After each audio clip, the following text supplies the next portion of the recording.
Važiavom apie 1 nakties iki Poznanės bazės ir nuėjome miegoti turbūt apie 3, nes galiu pasakyti, vyko autografų vakaras.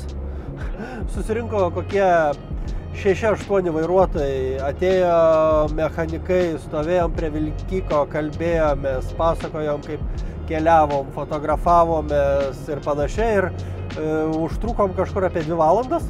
Sergejus dar ilgiau liko diskutuoti, aš apie 3 valandą nuėjau miegoti.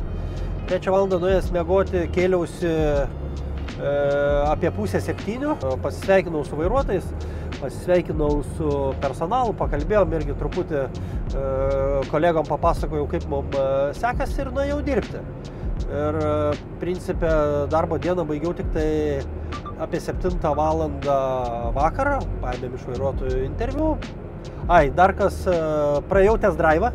Šiaip test drive'ą turėčiau praeiti grįžęs į bazę, bet nutarėm, kad test drive'ą praeisiu Poznanėj. Tai pasakė mokymų centras, jeigu visi tokie vairuotojai būtų, netektumėm darbo.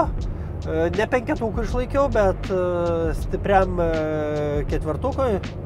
Ten teko prasitraukti kelis kartus, bet tikrai viskas pavyko, tiek gyvatėlė, tiek 90 laipsnių, tai labai džiaugiuosi. Va, ir ką, 7 valandą Sergejus jau buvo padaręs vakarienę ir pavakarieniavom ir kokį pusę 8 nuėjo miegoti. Tai 1 valandą turėjom nakties startuoti, tai Sergejus mane pakėlė, sako, Mindaugai, startuojam. Tai va ir viskas, tokia diena. Šiandien 1 valandą nakties startavom, esame jau, kaip tik rašo, iki Suvalkų 160 km, tai važiuojam link Lietuvos. Šiandien kaip ir mano reisas dėja, bet baigsis. Tai iki.